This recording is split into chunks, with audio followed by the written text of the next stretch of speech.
In Australia's wet tropics, there lives an animal you've probably never heard of before. These are black weaver ants, also known as rattle ants. Unlike most other ant species who build their nests deep underground, rattle ants form their homes up in the trees. Often they'll have a few small nests per colony, each strategically positioned to catch the light of the sun. This extra warmth helps speed up their productivity and the growth of their young. Rattle ants can become quite territorial over their little tree houses. If they sense an intruder, it triggers a chain reaction of alert pheromones, sending the ants rushing out from their homes, rapidly shaking their bodies against the leaves as they go.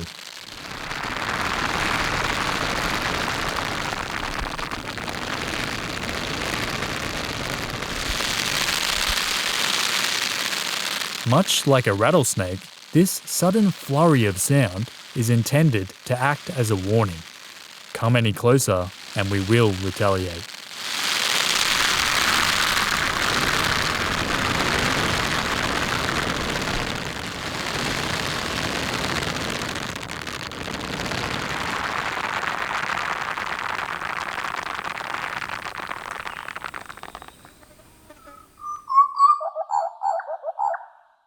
Their bites are sharp, but unlike their snake namesakes, they don't possess any venom. Instead, they wield a different type of weapon, a fine spray of formic acid fired out from the tips of their abdomens. If this were to land into the eyes of a potential predator, like a bird or a lizard, it would make for quite an effective deterrent. So rattle ant nests are kept well defended, and understandably so, since each one takes a fair amount of time and effort to create. They begin by collecting fragments of leaves, twigs and soil, either by picking up loose materials or chewing them off from surrounding vegetation. These will serve as the building blocks for their home's walls.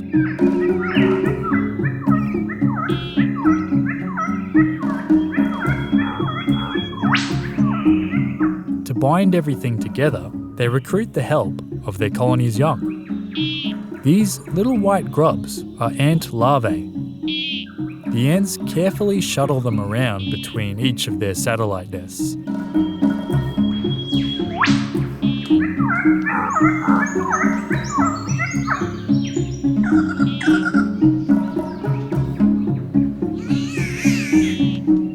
Once they reach their destination, from tiny glands near their mouths, the larvae expel thin lines of silk. Like a living glue stick, the ants slowly weave the silk in and amongst their scavenged detritus.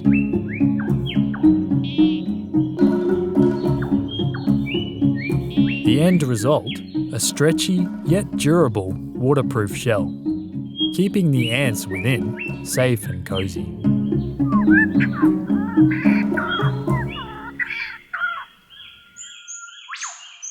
All this hard work requires plenty of energy.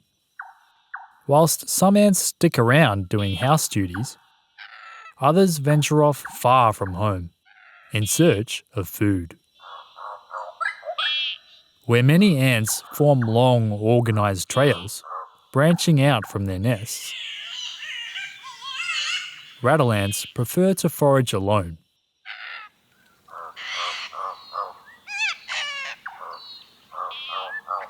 Usually they'll scavenge from the already dead. But occasionally they'll tackle live prey, like caterpillars, which can be found in abundance throughout these lush forests.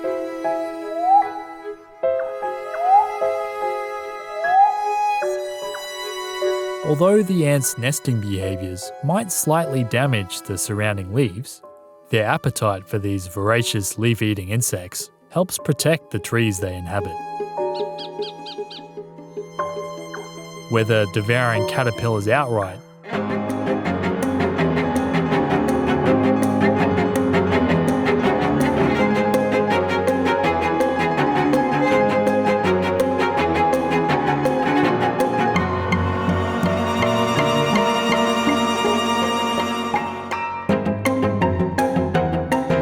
or causing them to panic and flee into the undergrowth.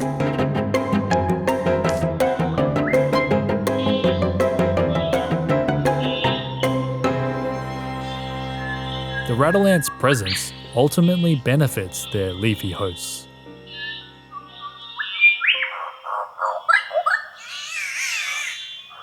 Such a formidable presence doesn't go unnoticed. There are some animals that have gone to great lengths to emulate them, down to the finest of details. From a distance, this insect here makes for a convincing match. Similar in size, same glossy sheen. But on closer inspection, those giant compound eyes and straightly pointed antennae are the giveaway. This is actually a wingless wasp, a solitary species, likely on the hunt for young planthoppers. Their goal is to lay an egg inside of them, and once that egg hatches into a larva, they'll then begin consuming the planthopper from the inside out. And here's another imposter. This one's a little easier to distinguish from their ant buddies. Those extra pair of legs and several sets of eyes makes things rather obvious. He's a jumping spider. The males have these huge jaws, which they use for fighting off rivals and impressing the females through courtship displays. It's not the most perfect disguise, but at a glance they could pass as an ant carrying some prey, or perhaps a nestmate. He even waves his forelegs around, copying the ant's ever-flailing antennae.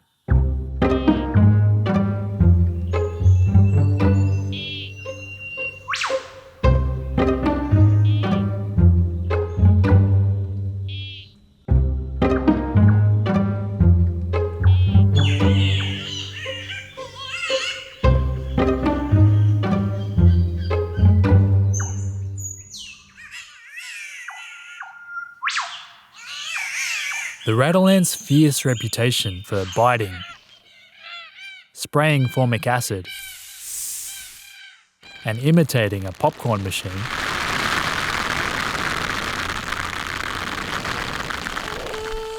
means that most predators have learned to steer well clear of them. So for these mimics, blending in as just another ant among hundreds proves to be quite an effective survival strategy. However, their disguises don't fool the ants themselves. The rattle ant's primary means of communication is through scent, not sight. So no matter how good their visual mimicry is, with just a tap of their antennae, the ants can quickly determine friend from foe.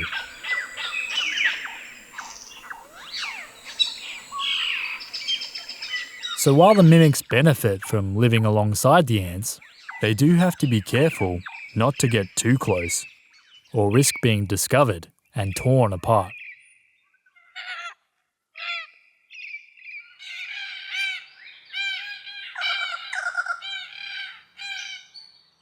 Rattle ants are feared and revered by many.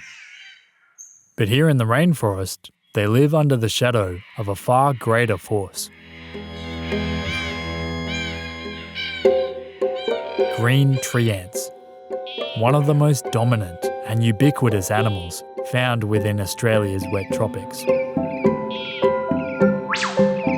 Just like the rattle ants, they too build their nests up in the canopy, but on a much larger scale. A single colony can have dozens of nests, sometimes even hundreds. A vast network spanning across multiple trees.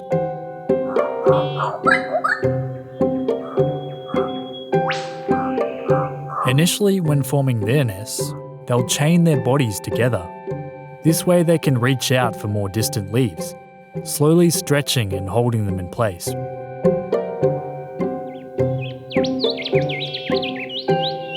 Patiently they wait until their nestmates arrive with their little glue guns. Their larvae are also employed for their silk. Where rattle ant nests usually consists of a small cluster of leaves, green tree ants can form enormous beach ball-like structures, home to many thousands of individuals.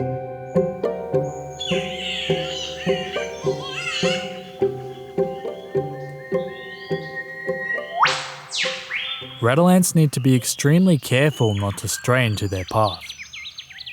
Their solitary foraging habits means that there's no time to call for backup. Green tree ants can overwhelm them in a split second, pinning them down and slowly stretching and dismembering,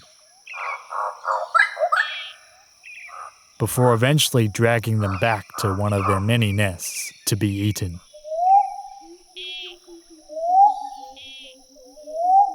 To an established rattle ant colony, a few casualties lost to the green ants isn't the end of the world. But for young establishing colonies, it can be devastating. This is a queen rattle ant. They're born with wings, which they use to fly in search of a mate. Afterwards, they land amongst the treetops, searching for a safe place to found their new colony. A task made especially difficult thanks to the ever-patrolling green tree ants.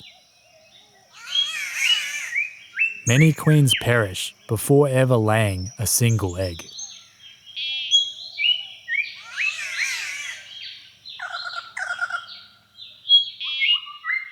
But some do get lucky.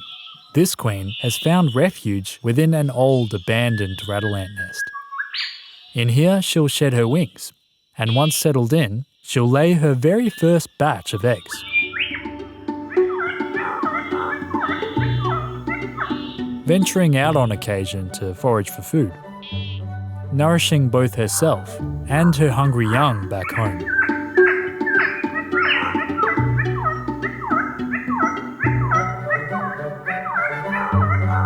With plenty of luck and persistence, eventually her babies will hatch, and a new colony of rattle ants is born.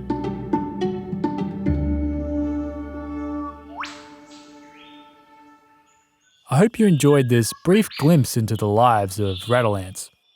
Between finding nests at a low enough height for my camera, to avoiding being bitten and sprayed by formic acid, to battling the unpredictable elements of the rainforest, these ants were certainly tricky to film. At one point, my camera sensor even started growing its own fungus garden. And all these little specks here on my lens, those are all formic acid marks sprayed from the ants. Clearly rattle ants aren't too keen on getting their close-ups taken. Although this fake rattle ant here didn't seem too worried. I'm planning on making more short nature films like these in the future. Let me know in the comments section what kind of species you'd like to see me showcase next. Also, if you'd like to help support my work and make more of these videos possible, I've recently relaunched my Patreon page. I'll leave the link in the description below. Shout out to my top tier patrons: John Overton, Andy Kerr, Callie Walsh, Robert Clark, Daniel Mifsud, and Irene Watkins. As always, thanks for watching this video, and I hope you enjoyed.